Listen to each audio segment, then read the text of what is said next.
Hey everybody, how you doing? Happy Saturday. If you don't know me, I'm Mark Aceta. I have been in the network marketing industry for 31 years and actually 32 years. And I am just here to dispense as much knowledge and information to someone who is really wanting to make a career in this as possible every single Saturday. This Saturday, oh, I'm sorry, my phone's going off. Oh, I got some notifications on WhatsApp and Facebook. Someone liked my post. Kidding. See, that would be considered a distraction. Okay, so how are you currently dealing with distraction? So let me just start from the top and say, go to your phone and turn off all your notifications, virtually all of your notifications. I have no social media notifications, nothing on any of them, because if someone likes my video, someone responds to my video, someone likes my post, doesn't like my post, shares my post, I care, but it's not a major priority. It's certainly not going to distract me from what I'm doing. You know, years ago, I went to an incredible seminar put on by my good friend Larry Benet for an organization at the time that was called SANG, and it was a speakers and authors networking group. And Larry used to bring in the top speakers on earth would come to this thing. And also he would bring in a lot of people that were serving the top speakers, you know what I mean? So people who could help with, getting their business to go online, copywriters, all different kinds of people where we could kind of serve each other. Well, anyway, one of the gentlemen who came in, I'll never forget this, put us through an exercise on trying to multitask. So he had us do one thing and then try to do another thing while we were doing that and then go back to the original thing. Wow. And again, I wish I could do it for you right now. You cannot imagine how much worse you do when you get distracted in the middle of doing something. And here's the deal, guys. This has always been a problem. And I know, listen, I don't want to upset any ladies. I love, respect, and appreciate women. And I know women pride themselves on multitasking. And I understand, but I got to tell you, when you multitask, whatever you're doing as your primary objective is going to be done less effectively than if you don't multitask. Forget multitasking for a minute. Just in general, if you're getting distracted, you've got to do whatever you can do to stop getting distracted. Now, in a race of horses, a horse race, in a race of horses, that came out oddly. In a horse race, if you've never seen a horse race, what they do is they take all the horses and they put blinders on either side of them. And that's because if you've ever seen a horse race, thoroughbred horses are the most very highly charged, very intense animals, and they can they're highly strung. They're like, top level humans, really. Like, they're really talented, but they're easily distracted. A lot of ADD going on. So with those horses, they put blinders on so they literally can't see what's to the left and they literally can't see what's to their right. So they just look at the finish line. It's interesting. Years and years ago, my mentor, after we had been doing very well, I was part of an elite group that we were really helping a company go crazy. We had made it to #1 in the Inc. 500. Fastest rate of growth of any company in the history of the magazine. So he's like, man, I want to do something really cool and special to reward your guys. He was a car fanatic, a race car fanatic. So he brought us to a place called Drag Racing School. And at Drag Racing School, we were there with a guy named Frank Hawley, who was a world champion. I don't know if Frank still does his school. It was a really neat experience. But these were not like typical NASCAR race cars or Formula One race. These were like the long cars with the big fat tires in the back and the tiny tires up front. They were dragsters is what they're called. And you just do a quarter of a mile. And when they do it professionally, they start off, I think they go from, you go from 0 to like 100 in like 2.5 seconds or something ridiculous. Forget the top speed you get up to. It's 150, 200. And then you pop a parachute to stop you. And you obviously come to an immediate stop rather quickly. So as we're sitting there, I'm going, wow, this is dangerous. And of course, we had to sign a thing that said if anything happened to us, we're doing it at our own risk. And I was a bit nervous. Well, I say all that to say this. Frank has been doing that school forever, and I believe up to the point we went, he had never had a crash because he was so good at training people. But here's the main thing he taught us, and it ties in what I'm trying to share with you right now, is just like the horses can't look this way or that way, in that car, you have your hands on a steering wheel, which I know many of you are like, all right, well, I've driven a steering. Yeah, but if we're driving our steering wheel and we go like that with it, again, look at my hands. If we make a very slight adjustment, it doesn't do very much. But in that car, if you make a very slight adjustment, the car responds overwhelmingly in an extreme manner. So here's the thing. He told us, all you got to do when you start this car is you put your foot down and you take your foot off the brake. So you've already, that's why they're so loud, like, because you put your foot all the way to the floor. Then you take your foot off the brake and the car slingshots forward. So you have to be able to do that. That's harder than you think it is. Then the only thing you got to do is when you get about a quarter of the way to the finish line, you have to make one shift. And then the car just does the rest of the work. So really, there's not much for us to do. We just got to be able to keep our foot all the way down when we take the brake off and then make a shift and just stay straight. Well, here's the thing. He's like, you guys have been driving cars forever. And what you're going to want to do is when you go to shift, you're going to want to look at it. Believe it or not, looking at it is enough to make you turn the wheel enough to crash into the wall. So the number one thing is you cannot look at the stick shift when you're shifting. You must always keep your eyes on the finish line. Now, for me, it became a dangerous thing to take my eyes off the finish line. But that's what I'm going to share with you. How many times have you taken your eyes off your finish line today? Now, I'm hoping you know what your finish line is. If you don't know what your finish line is, we need to rewind the tape and just get you into a basic goal set. You got to begin with the end in mind. That's one of the 7 habits of highly effective people. So what do you want out of all this? So let's just assume for a second to go back to this teaching, because if you don't know what your finish line is, maybe you want to pause this video. Remember, if you're watching this live, put an L. If you're doing replay, please put an R. And as always, if you like what you hear, please share it with as many people as you can. So the bottom line is, I would pause this and come back to it and go to a different video where you can find your goal. What is your goal? What are you trying to achieve? Now, once you know what your finish line is, then come back to this video, to this part. So I'm going to look at my finish line. And I am not going to take my eyes off of my finish line for any reason whatsoever. What if it was dangerous to take your eyes off of your finish line? Look who this is. Can you see my little puppy here? Normally, Pippa doesn't sit on a chair, but I'm going to pause for a moment and tell you. I have been in Dallas for 7 months. And as of this afternoon at 6 o'clock, I'm getting on an airplane for the first time in 7 months. I have not spent 7 weeks in Dallas consecutively since I've lived here for over 25 years, 20 years, whatever it's been. But because of our pandemic deal, I haven't gone anywhere. And really, the truth is, if I wasn't going to see my girlfriend Sarah, which I haven't been allowed to see her, I didn't really have much desire to travel anywhere else. Obviously, I could have traveled around the country, but I just was going to stay here unless I can go there. Finally, South African government has opened up to a degree where I can go down there for business. Obviously, I have lots of legitimate business associations down there.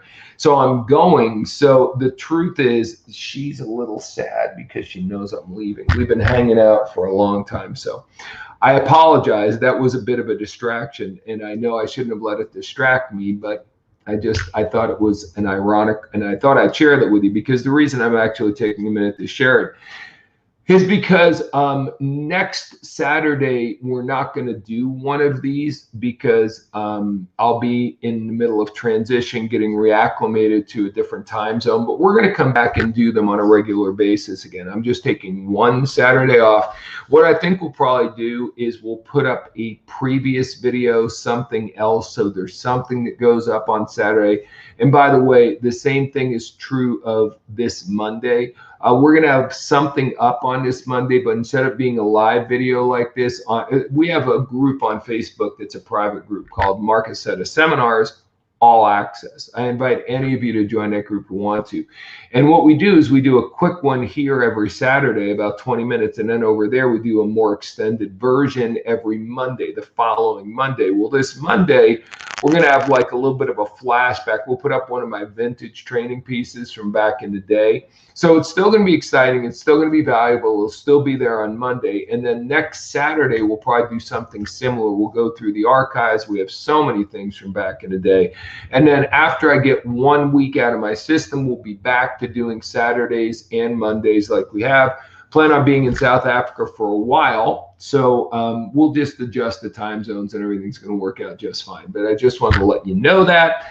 And that was a distraction. So again, understand that no matter what the reasoning is, I just got distracted. And when you get distracted, even though I wanted to share that with you at some point during the broadcast, when you get distracted, because she got distracted because she was just laying there, but then the door opened, the chime went off. She knows that means someone came in the door. She got distracted. I got distracted. Distractions stop us from getting where we're going. The bottom line is that's what they do. They halt our production. Now, some level of distraction is inevitable. You're never get distracted. The question is, when you're distracted, how quickly can you get back in it? Two things.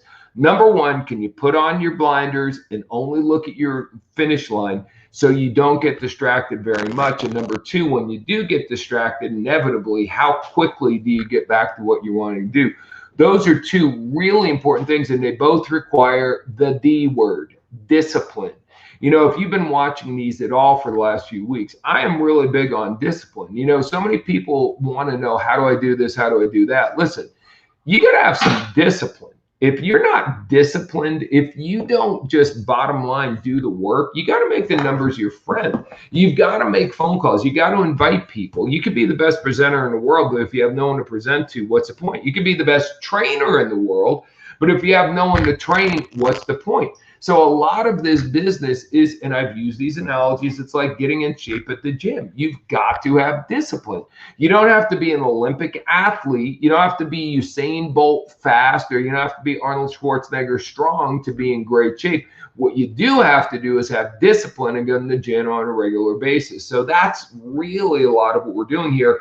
And to avoid distractions always takes discipline. So a lot of you are wanting a mentor. It's so funny. It's like, will you be my mentor? No, you have. I've talked about this on these broadcasts. Well, you have to earn a mentor's time.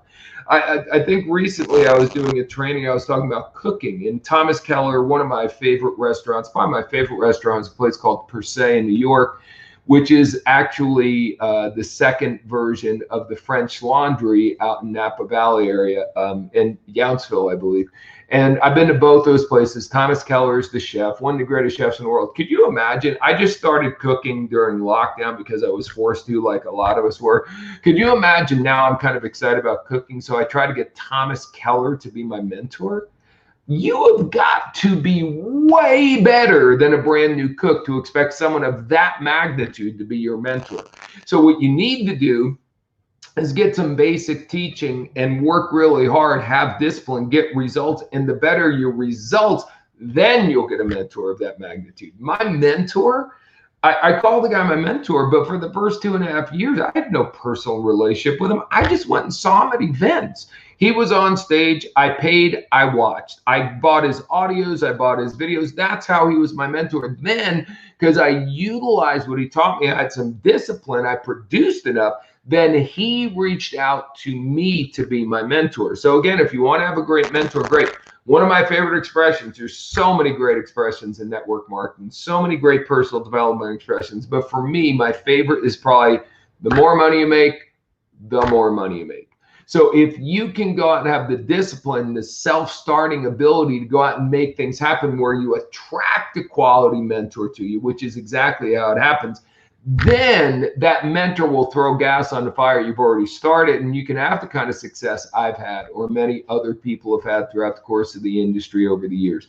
But let's go back to not being distracted. So again, couple of things. First of all, let's say you got a problem. How many got a problem? Right now you got a problem. So here's the deal. Most people, when they have a problem, they are so fixated on the problem. By the way, this is a totally different training, but if you focus on the problem will somehow get bigger. You can't focus on the problem. Focusing on the problem won't fix anything. You need to focus on a solution.